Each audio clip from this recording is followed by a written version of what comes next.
করব। আমরা এখন কি আমি আপনাদের এই ক্লাস এই যে আপনাদের ব্যাচ নাম্বার কত 76। আপনাদের এই ক্লাসটা আমি শুরু করছিলাম গত মাসে অর্থাৎ নভেম্বরের 17 তারিখ। আজ হচ্ছে ডিসেম্বরের 16, আগামীকাল 17। এক মাস আমাদের হয়ে গেছে। তো আমাদের এখন আর ওই গ্রামাটিক্যাল রুলস রেগুলেশনে থাকলে হবে না। প্র্যাকটিক্যাল স্পিকিং এর যে বিষয়গুলো, এইটার উপর ফোকাস করতে হবে, এইটার উপর গুরুত্ব দিতে হবে। তার জন্য আমি স্পিকিং এর উপর আপনাদের ক্লাসগুলো এখন থেকে নিব। এবং এটা আপনাদেরকে এখানে অ্যাটেন্ড করতে হবে, পারফর্ম করতে হবে ভালোভাবে। তো বোঝার চেষ্টা করেন আমরা কিভাবে করব। Story about childhood days, try to understand here. একটা গল্প শৈশবের স্মৃতি নিয়ে বলছে। আমরা অনেকেই মানে এই প্যাসেজ পড়ি, ইংলিশে রিডিং করি, বাট পড়ে অ্যাকচুয়াল অর্থ বুঝি না, বাংলা অর্থ করতে পারি না।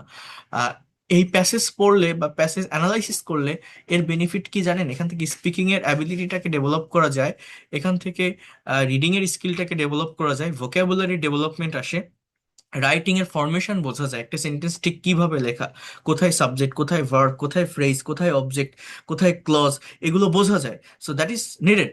So here you can say Suman is sitting at the bank of the Sandhya river.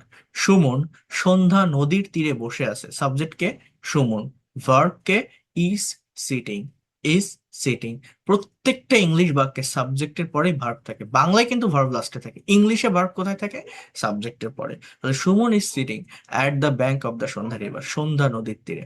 It was a beautiful afternoon. ওয়াজ আর থাকলে আমরা মনে করি যে পাস্ট কন্টিনিউয়াস টেন্স, বাট না, এটা পাস্ট ইনডিফিনিট। এখানে ওয়াজটাই মেইন ভার্ব, এছাড়া আর কোনো ভার্ব নেই। এটা খুব সুন্দর একটি বিকাল ছিল। The soft light of the afternoon sun made a charming scene. অর্থাৎ বিকালের সূর্যের মৃদু আলো একটা মনোরম দৃশ্য তৈরি করেছিল। কি বলছে? বিকালের সূর্যের মৃদু আলো একটা মনোরম দৃশ্য তৈরি করেছিল। দেখেন এখানে অনেকগুলো বিষয় আছে। আমরা মনে করি একটা সেন্টেন্স তৈরি করতে গেলে তার স্ট্রাকচার কি? সাবজেক্ট, ভার্ব, অবজেক্ট বা এক্সটেনশন। তো সাবজেক্টের স্থানে নাউন বা প্রোনাউন থাকে, I, we, you, he, she, Rahim, Karim, এরকম। কিন্তু একটা বাক্যের সাবজেক্ট একটা বাক্যের সাবজেক্ট আমাদের বিভিন্ন ধরনের হতে পারে। আমি ক্লাসে আছি, পরে কথা বলছি একটু। হ্যাঁ। সো একটা বাক্যের সাবজেক্ট আমাদের কি হতে পারে? আমাদের আহ, একটাই ওয়ার্ডে হবে এরকম না। একটা সাবজেক্ট কমপ্লেক্স হতে পারে, একটা সাবজেক্ট কম্পাউন্ড হতে পারে। একটা ফ্রেজাল সাবজেক্ট কিভাবে গঠন হয় দেখেন। কেন এই সাবজেক্টের কথা বলছি? আমরা দেখি যে প্রত্যেকটি বাক্যে সাবজেক্টের পরেই ভার্ব থাকে। তাহলে মনে করেন এই যে বাক্যটি, the soft light of the afternoon sun made a charming scene, এই যে বাক্যটি, এই বাক্যের ভিতরে সাবজেক্ট যদি দা হয় তাহলে সফট লাইট ভার্ব এরকম মনে করতে পারি আমরা। কিন্তু এই বাক্যের সাবজেক্ট এই সান পর্যন্ত, মানে এতটুকু ধরে সবই সাবজেক্টের অংশ।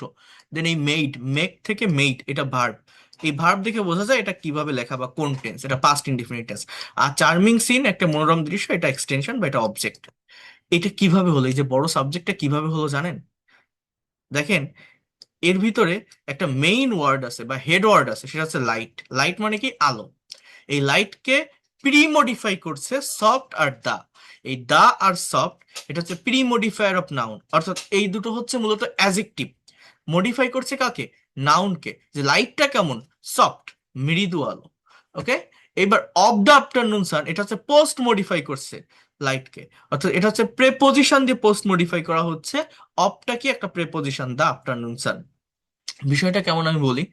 মনে করেন এগুলো বুঝতে হয়। আমি আপনাদের শুরুতে যখন ক্লাস নিয়েছিলাম, আমি আপনাদের দেখাইছিলাম না যে how can we make long English sentence from short sentence, কিভাবে আমরা ছোট ছোট ইংরেজি বাক্য থেকে বড় বাক্য তৈরি করতে পারি। সেখানে আমি বড় করছিলাম কোন জায়গাটা বলতে পারেন? ভার্বের জায়গাটা। ভার্বকে বাড়িয়ে বলছিলাম, ভার্ব সম্পর্কে অতিরিক্ত তথ্য বা ইনফরমেশন দিয়েছিলাম। আপনাদের মনে থাকার কথা, আমি বলছিলাম যে ভার্বকে যদি আপনি হাউ, ওয়্যার, ওয়েন, হোয়াই এগুলো দিয়ে কোশ্চেন করেন তাহলে একটা সেন্টেন্স বড় হয়, একটা সেন্টেন্স লং হয়, একটি সেন্টেন্স বা বাক্যের ভিতর এক্সট্রা ইনফরমেশন পাওয়া যায়। অর্থাৎ আহ এইখানে হচ্ছে ভার্বের ফাংশন না, এখানে শুরুর জায়গাটা কিভাবে বড় করতে পারি, সাবজেক্ট কিভাবে বড় হয়, সেইটা আমি আপনাদেরকে একটু দেখাই। রহিম, বোঝার চেষ্টা করেন, ইজ আ ব্রিলিয়ান্ট স্টুডেন্ট। রহিম একজন মেধাবী ছাত্র। এই বাক্যে রহিমটা কি? সাবজেক্ট এটা কি noun, is a brilliant student এটা এক্সটেনশনের পার্ট। এবার আমি যদি বলি আ পোর বয় অর্থাৎ একটা গরিব ছেলে, রহিম, এবার যদি লিখি ইজ আ ব্রিলিয়ান্ট স্টুডেন্ট, এইখানে আ পোর বয় রহিম চারটা ওয়ার্ডে সাবজেক্ট হচ্ছে। রহিমটা হচ্ছে মেইন ওয়ার্ড বা হেড ওয়ার্ড, এটাকে প্রি মডিফাই করছে অ্যাডজেক্টিভ এ, পোর এবং বয়, এই তিনটা শব্দ। আবার আমি যদি বলি, অর্থাৎ ওই যে আপর বয় রহিম একসাথে, কিন্তু এটাকে বলা হয় একটা নাউন ফ্রেজ। কি বলা হয় এটাকে? Noun phrase. ওকে, দেন আপর বয় রহিম, এবার যদি আমি এরকম লিখি যে from village is a brilliant student, এখন এই বাক্যে ছয়টা ওয়ার্ডে সাবজেক্ট হলো, ফ্রম আর ভিলেজ, এই দুটো হচ্ছে পোস্ট মডিফায়ার অফ প্রেপোজিশন। অর্থাৎ তখন আমার এই ছয়টা ওয়ার্ডে সাবজেক্টটা হলো যে a poor boy Rahim from village is a brilliant student. প্রথমে একটা ওয়ার্ড, তারপর চারটা ওয়ার্ড, তারপর ছয়টা ওয়ার্ডে একটা সাবজেক্ট হচ্ছে। এটা কিভাবে হচ্ছে? এখানে একটা মেইন ওয়ার্ড বা হেড ওয়ার্ড আছে, হেড ওয়ার্ডটি হচ্ছে রহিম, মেইন নাউনটি হচ্ছে রহিম, রহিম সম্পর্কে এক্সট্রা ইনফরমেশন দিচ্ছে আ পোর বয়, এই তিনটা আগে বসছে, এগুলো অ্যাডজেক্টিভ। ফ্রম ভিলেজ, এগুলো এই দুটো পরে বসছে, এটাকে পোস্ট মডিফাই করা হচ্ছে, বলা হচ্ছে পোস্ট মডিফায়ার বলা হচ্ছে, এগুলো হচ্ছে প্রেপোজিশন। তো এইভাবে আ poor boy Rahim from village একসাথে, সবই সাবজেক্টের অংশ, একসাথে ওই অংশটাকে বলা হচ্ছে noun phrase. Noun phrase, then ইজটা ভার্ব, আ ব্রিলিয়ান্ট স্টুডেন্ট এক্সটেনশনের অংশ। কেউ কি আমার কথা বুঝতে পারছেন আমি কি বললাম? আমরা মনে করি একটা বাক্যের সাবজেক্ট আই, উই, ইউ, রহিম, করিম এতটুকুই, বাট না, একটা সাবজেক্ট কিন্তু অনেক বড় হতে পারে, লং হতে পারে, সেটা আমাকে আইডেন্টিফাই করা শিখতে হবে যে কতটুকু। তাহলে আমরা বুঝতে পারবো যে সেন্টেন্সের সাবজেক্ট কোনটা, ভার্ব কোনটা, এটা না বুঝলে কিন্তু হবে না। বোঝা গেল কি বললাম? একসাথে কি বলা হয়? Noun phrase. ফ্রেজ মানে কি? এক গুচ্ছ ওয়ার্ড যেখানে কোনো ভার্ব থাকে না। গুড। ওকে, এরপর দেখেন, তাহলে এইখানেও কিন্তু বিষয়টা তেমনই। The soft light of the afternoon sun, সবই হচ্ছে সাবজেক্টের অংশ, মূলত লাইটটা হেড ওয়ার্ড বা main word. The sunlight is being reflected on the river, অর্থাৎ সূর্যের আলো প্রতিফলিত হচ্ছে নদীতে। Is being reflected, is being reflected প্রতিফলিত হচ্ছে on the river. The river water was looking like orange juice, নদীর পানিটা কমলার জুসের মতো লাগছিল। Was looking past continuous tense, ভার্বের দিকে ফোকাস করেন। Suman is looking at the juicy looking water, Suman ওই জুসের মতো দেখতে পানির দিকে তাকিয়ে আছে। He felt peace inside mind, সে মনের ভিতর শান্তি অনুভব করলো। সাবজেক্টটা he, F double L, feel এর পাস্ট ফর্ম হচ্ছে ফেল্ট, অনুভব করে, করে থেকে করলো, past indefinite tense. Siraj has come to Suman few minutes ago, Siraj কিছু সময় আগে সুমনের কাছে এসেছে। Has come, Siraj has come, এসেছে, করেছে, গিয়েছে, থেকেছে, খেয়েছে, নিয়েছে, দিয়েছে, এটা হচ্ছে এসেছে। হ্যাঁ, he is a best friend of Suman, সে সুমনের খুব ভালো বন্ধু। Now he is standing silently beside Suman, এখন সে নীরবে সুমনের পাশে দাঁড়িয়ে আছে। Suman did not notice his presence, Suman তার উপস্থিতি খেয়াল করেনি, লক্ষ্য করেনি। এটা পাস্ট ইনডিফিনিট টেন্সের নেগেটিভ সেন্টেন্স। আমি যদি বলি সুমন তার উপস্থিতি লক্ষ্য করেছিল, সুমন নোটিসড হিজ প্রেজেন্স, এটা হচ্ছে লক্ষ্য করেনি, খেয়াল করেনি, didn't notice. Suddenly he looked behind, হঠাৎ করে সে পিছনে তাকালো। অ্যান্ড স, এবং দেখলো। দেখছেন বাংলাটা কি বলছি এটা বোঝেন, অ্যাকচুয়াল বাংলাটা বোঝার চেষ্টা করেন, এগুলো past tense. Subject he, verb looked, saw, হ্যাঁ, suddenly he looked behind and saw, হঠাৎ সে পিছনে তাকালো এবং দেখলো। Siraj standing beside him, Siraj তার পাশে দাঁড়ানো। সুমন সেইড, সুমন বলল, I was waiting for you, আমি তোমার জন্য অপেক্ষা করছিলাম। আই ওয়াজ ওয়েটিং, আমি অপেক্ষা করছিলাম, ফর ইউ, তোমার জন্য। Why are you so late, তুমি কেন এত দেরি করলে? Siraj said, I came 5 minutes ago, Siraj বলল, আমি 5 মিনিট আগে এসেছিলাম। ইউ ডিডেন্ট নোটিস মি, তুমি আমাকে নোটিস করনি, তুমি আমাকে খেয়াল করনি। সুমন সেইড দ্যাট, সুমন বলল যে, I was very charm to enjoy the beauty of the afternoon, আমি খুবই উৎফুল্ল ছিলাম, খুবই পুলকিত ছিলাম, খুবই আনন্দিত ছিলাম। এনজয় মানে উপভোগ করা, টু এনজয় উপভোগ করতে, টু প্লাস বি অন, এটা বলে ইনফিনিটিভ। ডু মানে করা, টু ডু মানে করতে, রিড মানে পড়া, টু রিড মানে পড়তে, রাইট মানে লেখা, টু রাইট মানে লিখতে। So I was very charm to enjoy the beauty of the afternoon. আমি খুবই উৎফুল্ল ছিলাম, আনন্দিত ছিলাম, পুলকিত ছিলাম উপভোগ করতে বিকালের সূর্যটা। Siraj said I understood. Siraj বলল, হ্যাঁ বুঝলাম। I also enjoying the beauty of the afternoon. আমিও বিকালের সৌন্দর্যটা উপভোগ করছিলাম। That's why I didn't call you. এ কারণে আমি তোমাকে কল করিনি, এ কারণে আমি তোমাকে ডাকিনি। সুমন সেইড উইথ শাই। সুমন একটা দীর্ঘ শ্বাস নিয়ে বলল, সিট বিসাইড মি। আমার পাশে বসো, আমার পাশে বসো। Siraj sat beside his friend Suman and said that. Siraj তার বন্ধু সুমনের পাশে বসলো এবং বলল যে, I came to village after 3 years.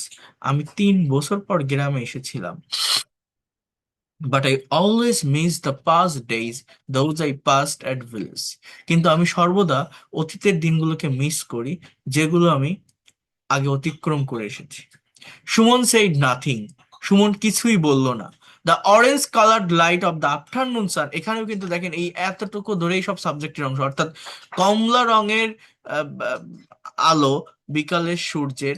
হ্যাঁ, অর্থাৎ এখানে লাইটটা মেইন ওয়ার্ড বা হেড ওয়ার্ড, এটাকে প্রি মডিফাই করছে the orange coloured, post modify করছে of the afternoon San.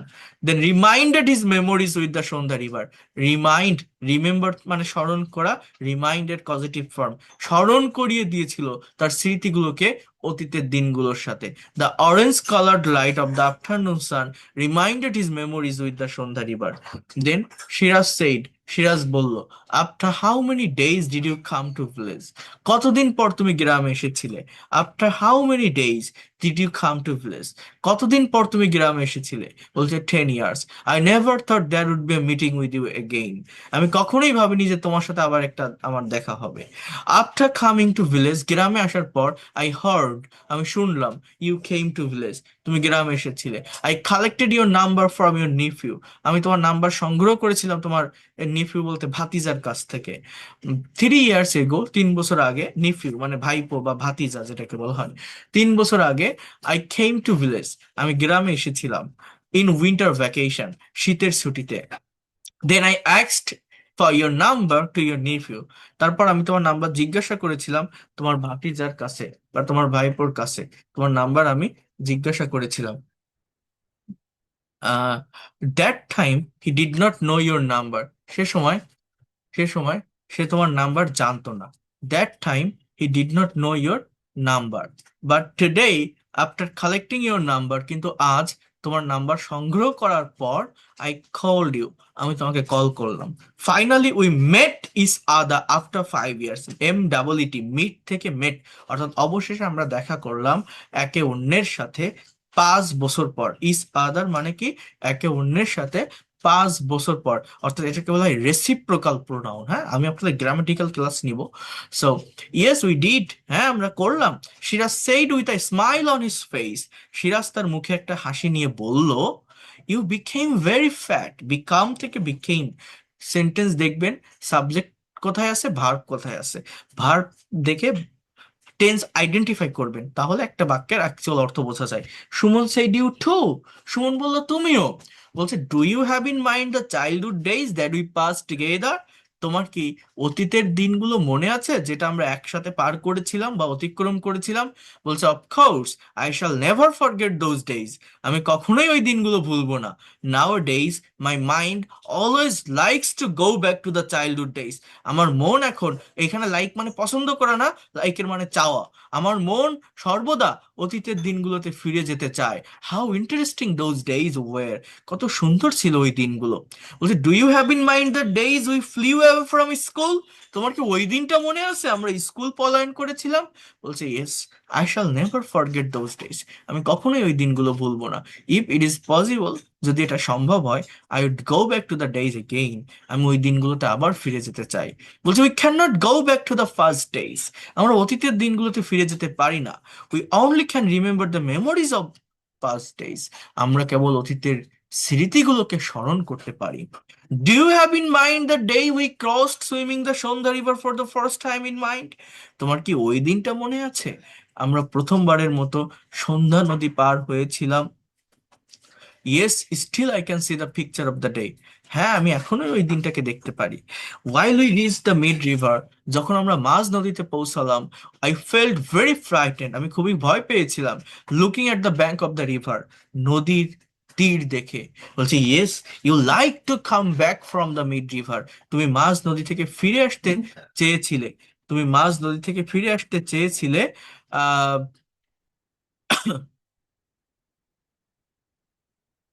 But I was determined to cross the river, কিন্তু আমি প্রতিজ্ঞাবদ্ধ ছিলাম নদীটা অতিক্রম করতে। And final we cross the river, এবং অবশেষে আমরা নদীটা পার হলাম।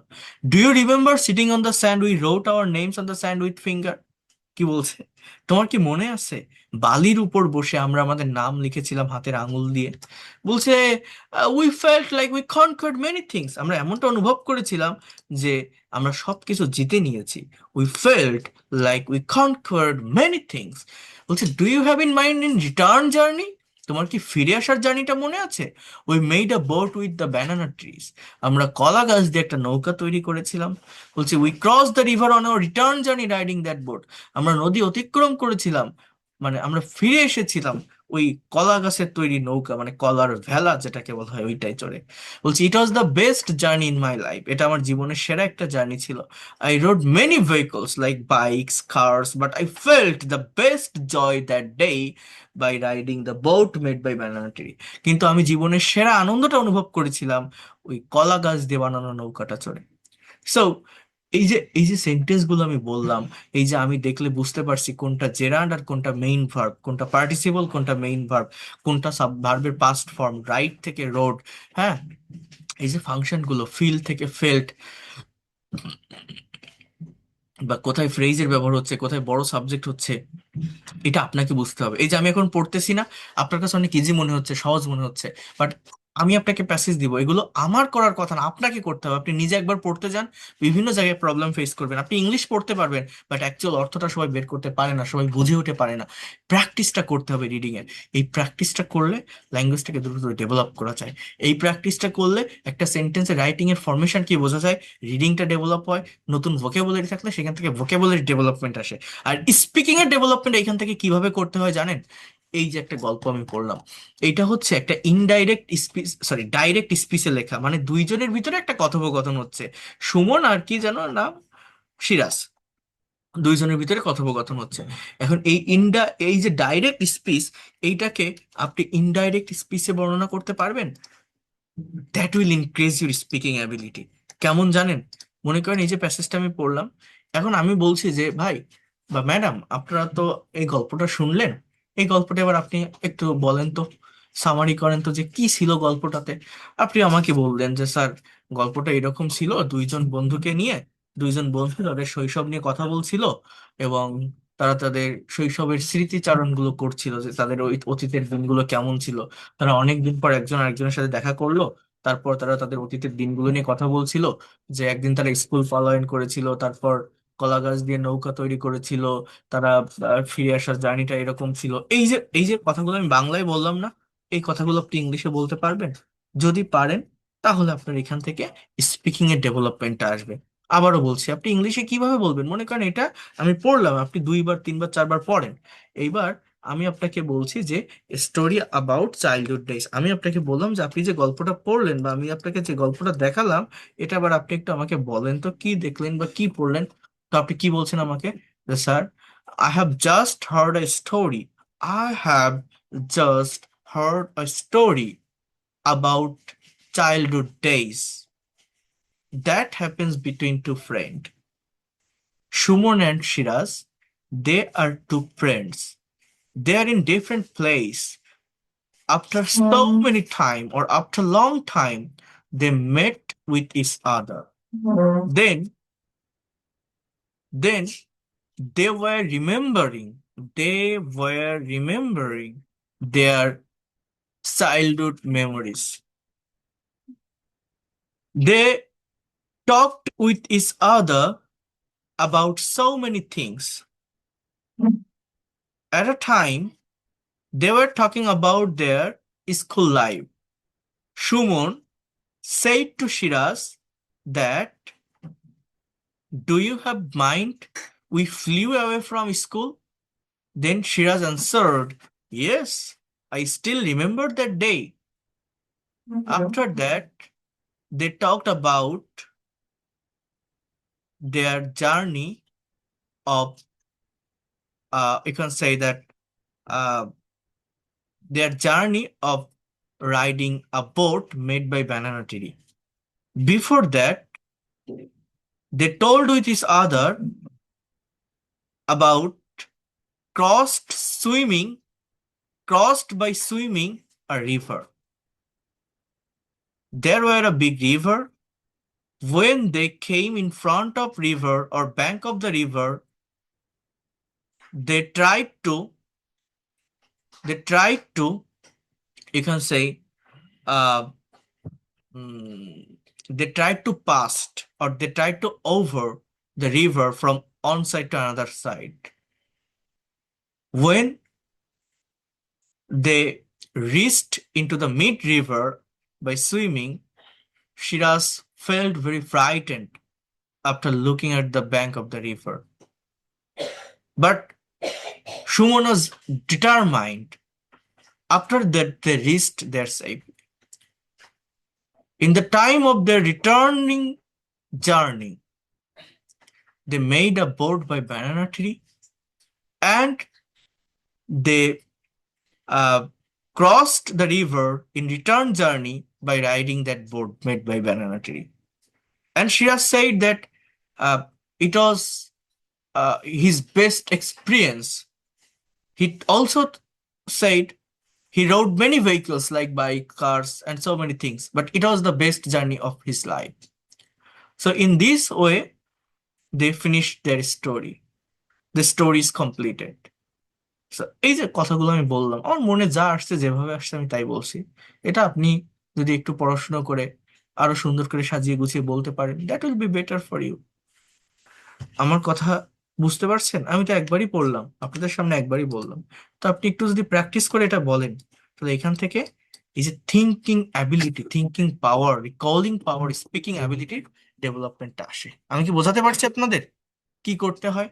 হ্যাঁ স্যার, হ্যাঁ, বুঝতে পারছি। দুইজনের একটা স্টোরি ডিরেক্ট স্পিচে লেখা আছে, আপনি ইনডাইরেক্ট স্পিচে স্টোরিটা আমাকে শোনান, একটা সামারি করেন, নিজের মতো করে একটু বলার চেষ্টা করেন যে আপনি কি শুনলেন, কি দেখলেন, কি পড়লেন, নিজের মতো করে একটু বলেন, দেখি পারেন কিনা। That is the things.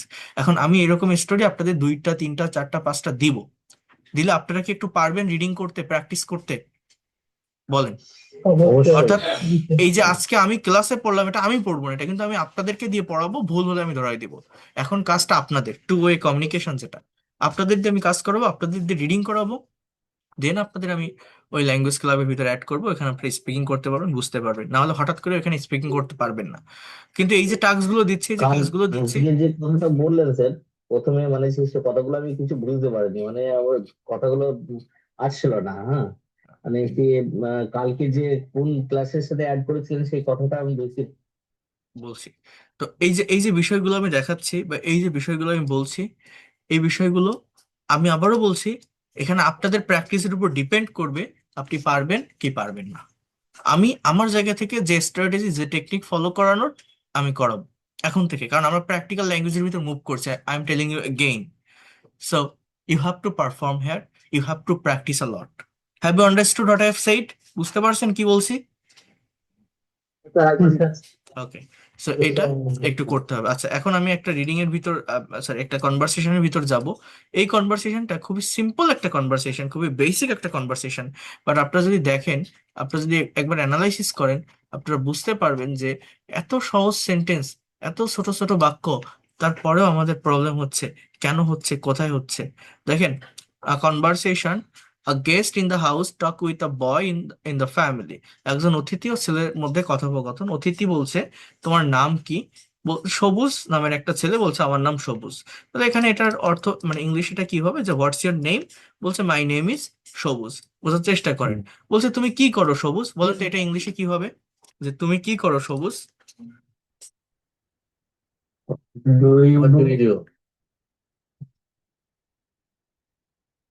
Right, এটা হচ্ছে এরকম হবে যে হোয়াট ডু ইউ ডু। এখন আমাকে কেউ ব্যাখ্যা করতে পারবেন কেন হোয়াট ডু ইউ ডু হবে? ডুইটা ডু কেন বসাচ্ছি আমি? এই করো হচ্ছে একটা ভার্ব যেটা হচ্ছে, আর একটা হচ্ছে অক্সিলারি ভার্ব হচ্ছে ডু ব্যবহার করা হচ্ছে কোশ্চেনের ক্ষেত্রে। রাইট, যেহেতু আর এটা প্রেজেন্ট ইনডিফিনিট টেন্স, রাইট, এটা যেহেতু প্রেজেন্ট ইনডিফিনিট টেন্স, এই জন্য কোশ্চেন তৈরি করতে গেলে আমার ডু এর ব্যবহার করতে হবে। আরেকটা ডু হচ্ছে মেইন ভার্ব। গুড। এরপর বলছে আমি পড়াশোনা করি, তাহলে এটার ইংলিশ কি হবে? স্টাডি। এটা দেখেন, আপনি আই স্টাডি বলতে পারেন, এটা এটার মানে আমি পড়াশোনা করি। অথবা আপনি যদি এইভাবে বলেন যে আই ডু স্টাডি, এটাও কারেক্ট।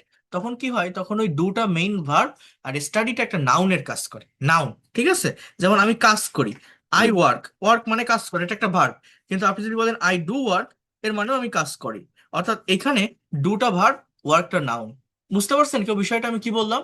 আই ডু স্টাডি এটাও বুঝে কারেক্ট, গেছি, আই ক্লিয়ার। স্টাডি এটাও কারেক্ট, আই ওয়ার্ক এটা কারেক্ট, আই ডু ওয়ার্ক এটাও কারেক্ট। অর্থাৎ আই ওয়ার্ক আমি কাজ করি, এই ওয়ার্কটা এখানে ভার্ব হিসেবে বসছে, আই স্টাডি এখানে স্টাডি ভার্ব। বাট যখন আপনি ডু বলছেন, ওই স্টাডি বা ওয়ার্কটা হয়ে যাচ্ছে নাউন। আচ্ছা, তুমি কোন ক্লাসে পড়াশোনা করো, এটার ইংলিশ কি হবে? Which class do you read? Which class do you study? Okay, so you What have class? Said that what class or which class, দুটোই কারেক্ট। ঠিক আছে। এরপর কি হচ্ছে, ডু ইউ বলবেন কিন্তু, কারণ এটা প্রেজেন্ট ইনডিফিনিট টেন্স।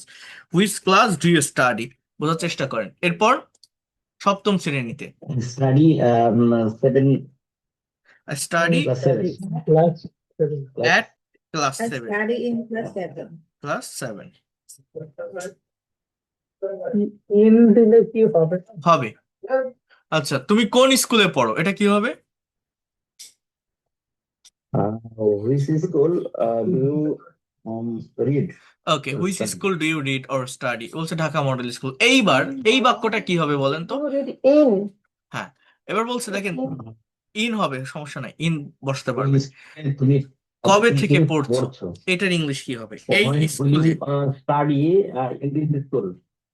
না, When will you study in this না, এরকম না, কে বলতে পারবেন এটা কি হবে? school? From what? How long do you study in this school? How long from do you where? Study?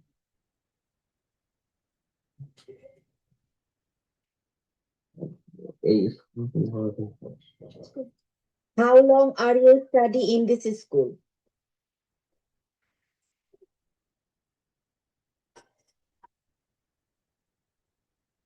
from when do you study at this school? When have you studied in the school? When এটি হচ্ছে present perfect continuous tense, বুঝতে পারছেন? অনেক আগে থেকে শুরু করে এখনো পর্যন্ত কোন একটা কাজ হচ্ছে বা চলছে বোঝায়। হ্যাঁ, দেখেন পরের বাক্যটা দেখলে বুঝতে পারবেন, আমি এই স্কুলে 2 বছর ধরে পড়ছি, অর্থাৎ এটা present perfect continuous.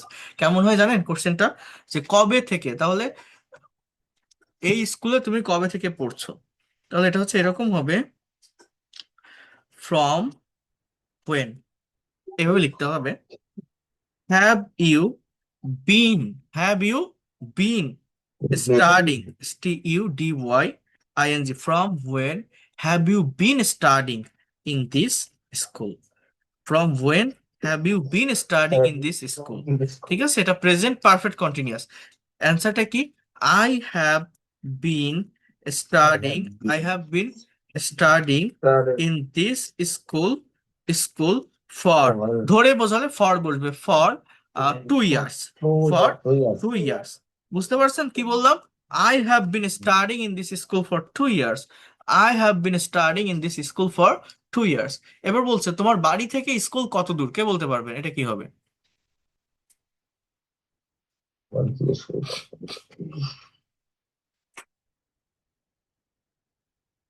Anyone can say that? How far? How far? How far a school from your house? না, দেখেন, ইংলিশে সেন্টেন্স তৈরি করতে গেলে, ইংলিশে সেন্টেন্স তৈরি করতে গেলে, না, From your house. না, এই যে কথাটা বললেন how far your school from your house, এখানে কোনো ভার্ব ব্যবহার করছেন? ইংলিশে ভার্ব ছাড়া সেন্টেন্স হয় না, এই বাক্যে কিন্তু আপনি কোনো ভার্ব ব্যবহার করেননি। যে how far is your school your from your house, কোনো ভার্ব নেই, ভার্ব ছাড়া ইংলিশ সেন্টেন্স হয় না, এটা মাথায় রাখতে হবে। অর্থাৎ এই জায়গাটা সব থেকে গুরুত্বপূর্ণ। কেন গুরুত্বপূর্ণ? দেখেন, আহ বাংলা বাক্য 2 ভাবে হয়, একটা হচ্ছে ভার্ব যুক্ত, একটা হচ্ছে ভার্ব বিহীন। আবারও বলছি, বাংলা বাক্য 2 ভাবে হয়, একটা হচ্ছে ভার্ব যুক্ত, একটা হচ্ছে ভার্ব বিহীন। মানে যে সমস্ত বাংলা বাক্যে ভার্ব থাকে না সেই বাক্যগুলো যখন ইংলিশে করা হয়, কিভাবে করা হয় জানেন? দেখেন, মনে করেন আমি যদি বলি সুমি স্যুপ রান্না করেছে, সুমি স্যুপ রান্না করেছে, এই যে রান্না করাটা ভার্ব, বাংলা স্পষ্ট ভার্ব এখানে আছে যে সুমি হ্যাজ কুকড স্যুপ, লিখলাম। কিন্তু আমি যদি এখন আপনাকে একটা কোশ্চেন বলি যে আপনি এখন কোথায়, আপনি এখন কোথায়, এখন আমি উত্তর দিচ্ছি আমি এখন বাড়িতে, তাহলে আপনি ইংরেজি কি? ইউ। এখন ইংরেজি কি? নাও। কোথায় ইংরেজি কি? হোয়ার। আমি যদি একটু সাজিয়ে বলি যে হোয়ার ইউ নাও, আমার কি বাক্য হলো? আমি তিনটা ওয়ার্ডই বাংলায় বলছি, ইংলিশেও যদি সেই তিনটা ওয়ার্ডই বসাই তাহলে আমার কেন সেন্টেন্স হচ্ছে না? আমি যদি বলি আমি বাড়িতে, আই হোম, আই মানে আমি, হোম মানে বাড়ি, নাও মানে এখন, আই হোম নাও, আমার বাক্য হবে? হবে না। কেন? কারণ আমার এই বাক্যে কোনো ভার্ব নেই, আমি কোনো ভার্ব ব্যবহার করিনি। I didn't use any kinds of verb here. যে সমস্ত বাংলা বাক্যে ভার্ব থাকে না সেই বাক্যগুলো যখন আপনি ইংলিশে করবেন তখন be verb, am, is are was আর মেইন ভার্ব হিসাবে বসাতে হয়। যে সমস্ত বাংলা বাক্যে আপনি দেখবেন ভার্ব নেই সেই বাক্যে মেইন ভার্বটা হচ্ছে am, is are was are, be verb. অর্থাৎ এই বাক্যটা কি হবে? ওয়ার আর ইউ নাও, আপনি এখন কোথায়? ওয়ার আর ইউ নাও, আমি এখন বাড়িতে, আই অ্যাম। এখন আপনি যদি আই অ্যাম হোম, এর মানে আমি বাড়ি, আমি হই বাড়ি, এরকম না, আমি বাড়িতে আছি, এই যে তে কথাটার জন্য প্রেপোজিশন বসাতে হয়, আই অ্যাম অ্যাট হোম। তাহলে অ্যাম অ্যাট এটা না দিলে এই কথাটা পূর্ণতা পাবে না। অর্থাৎ বাংলা বাক্যে ভার্ব বিহীন যে বাক্যগুলো থাকে, যে বাক্যগুলোতে ভার্ব দেখা যায় না, সেখানে আপনি টেন্স আইডেন্টিফাই করতে পারবেন না। ভার্ব না দেখলে টেন্স কিভাবে আইডেন্টিফাই করবেন? ওটা প্রেজেন্ট ইনডিফিনিট হয়, না হলে পাস্ট ইনডিফিনিট হয়, অর্থাৎ অ্যাম, ইজ আর অথবা ওয়াজ এর ভার্ব হবে। মনে রাখবেন এটা, ঠিক আছে? আর যেখানে ভার্ব থাকে সেখানে তো থাকেই, বোঝা যায়। বাংলা বাক্যের লাস্টে ভার্ব থাকে, ইংলিশে ভার্ব সাবজেক্টের পরে বসাতে হয়। আর যে বাক্যে ভার্ব থাকেই না, মানে সেখানে উজ্জ থাকে, কিন্তু ইংলিশে তো ভার্ব লাগবে। Verb is the heartbeat of English sentence, without verb you can not be able to make any kinds of English sentence. So verb লাগবেই। তাহলে তোমার বাড়ি থেকে স্কুল কত দূর, দ্যাট ইজ নো ভার্ব। এই যে বাংলা মানে বাংলায় পার্টস অফ স্পিচ কি আইডেন্টিফাই করতে পারেন, এটা শিখতে হবে। তাহলে তোমার বাড়ি থেকে স্কুল কত দূর, তাহলে হাউ ফার ইজ ইওর, এই যে ইজটা বসালাম না, এটা না বসালে বাক্য হবে না। How far is your school from your house.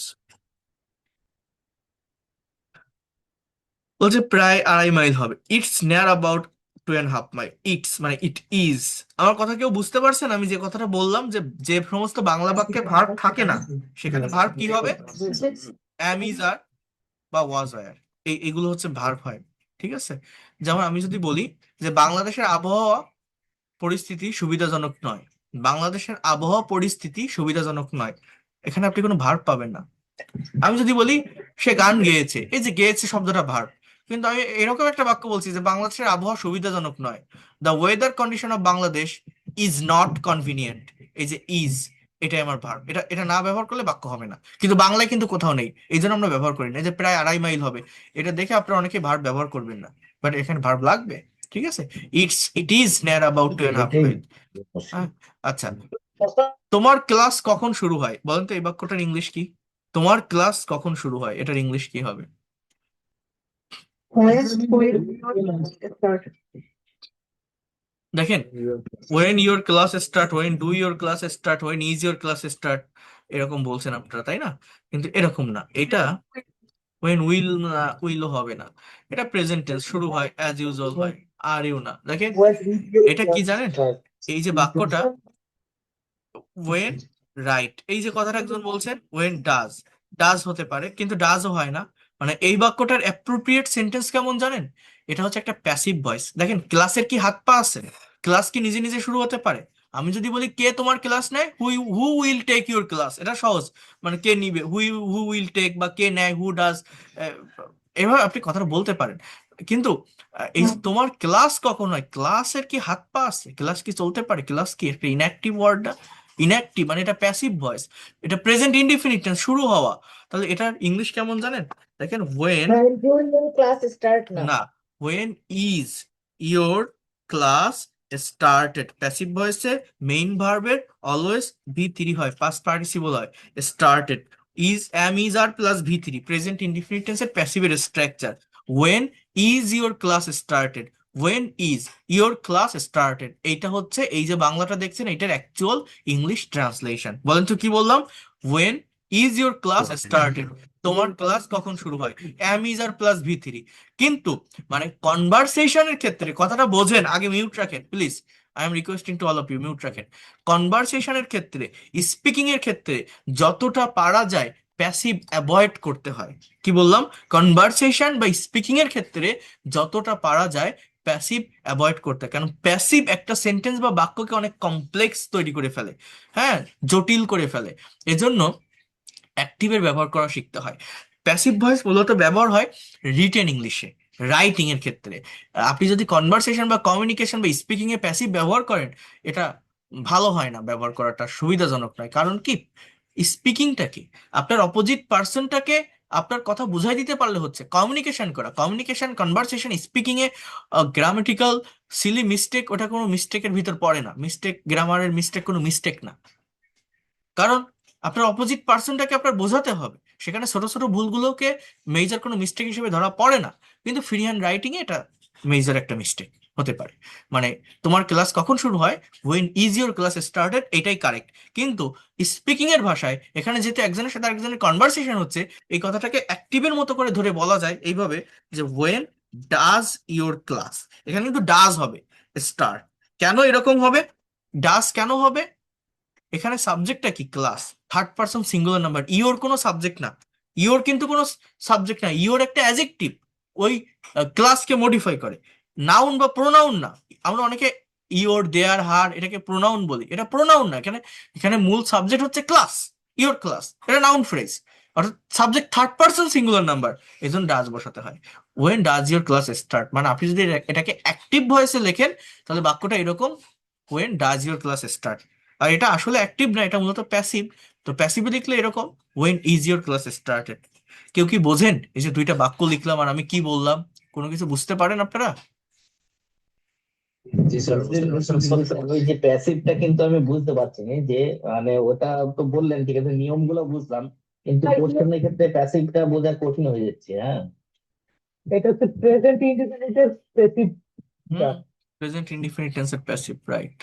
তা আমি তো বুঝলাম, কিন্তু প্রেজেন্ট এই যে বাংলাটা যেটা মানে যে তোমার ক্লাস কখন শুরু হয়, এটা যে প্যাসিভ, এটা ওই জন্য সাবজেক্ট বুঝবো দেখে কি করে বুঝতে হবে। এইটাই সাবজেক্ট কি, ক্লাস। ক্লাস কি নিজে নিজে হতে পারে? ক্লাসের কি হাত পা আছে? ক্লাস দৌড়াতে পারে?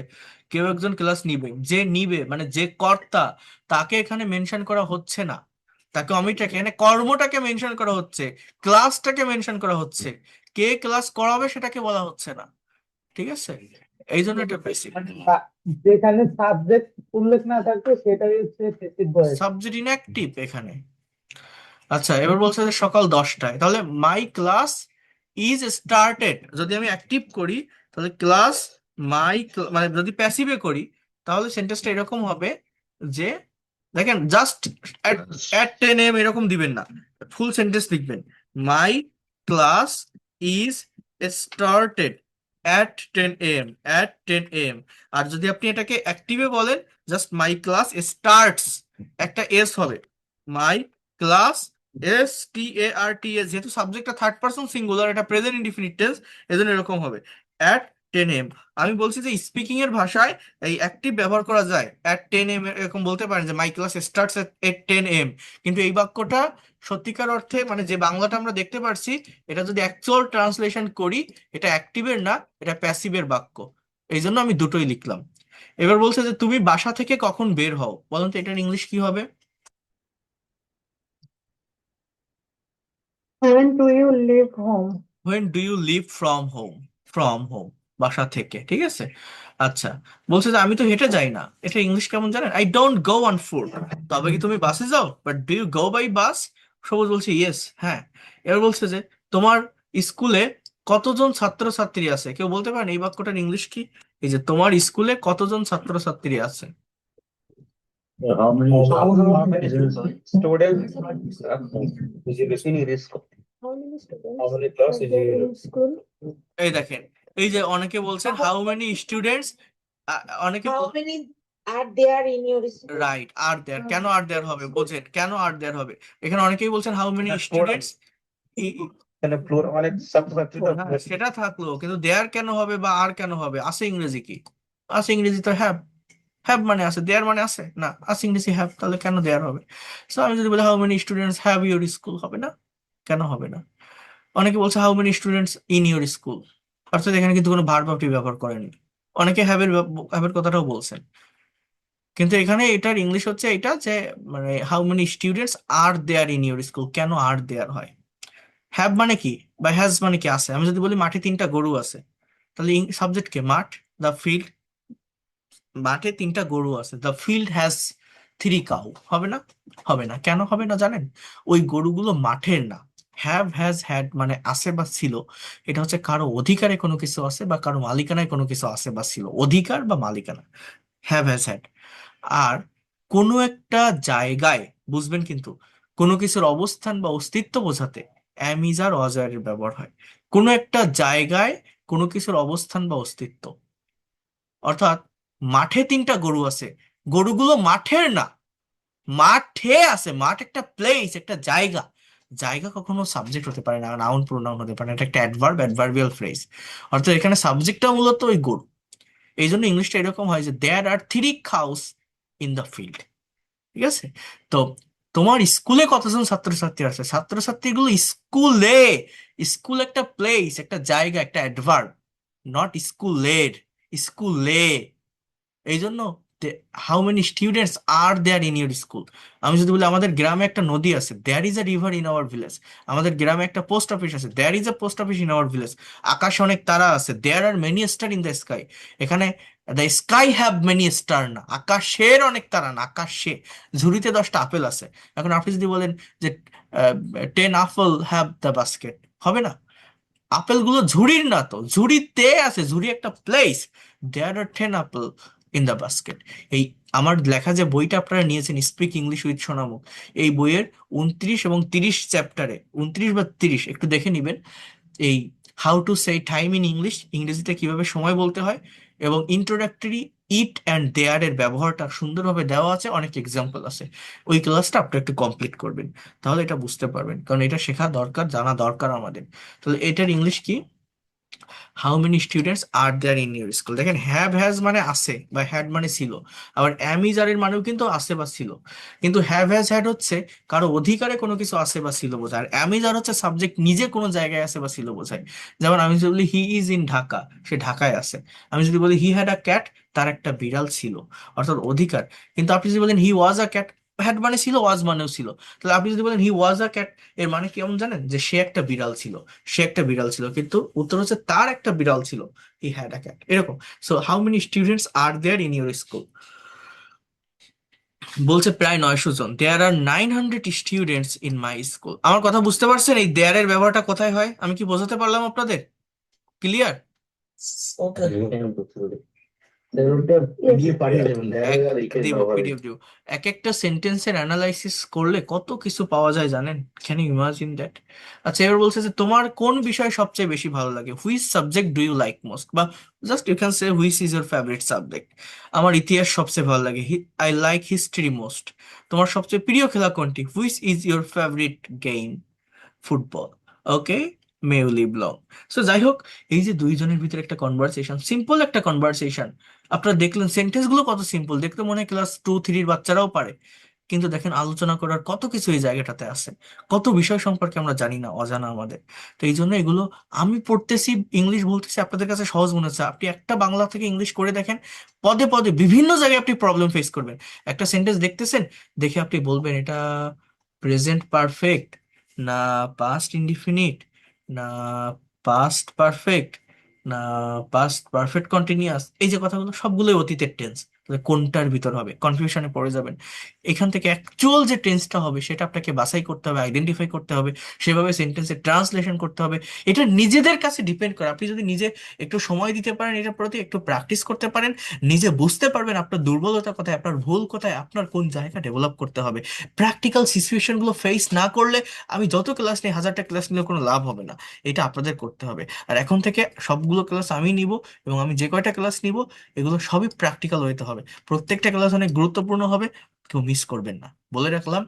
রিডিং প্লাস কনভারসেশন, এই রিডিং শেষ করে স্পিকিং, সব জায়গাতে আমি নিয়ে যাব, আমি দেখাবো, আমি করব। ঠিক আছে, এটা বলে রাখলাম। আর আমি আরেকটা কথা আপনাদের বলে রাখছি, আমার হচ্ছে রবি মঙ্গল, সরি, শুক্র শনি এবং মঙ্গল, এই 3 দিন আমি পার্সোনাল সেশন নিয়ে থাকি রাত 8টায়, অন টু অন সেশন।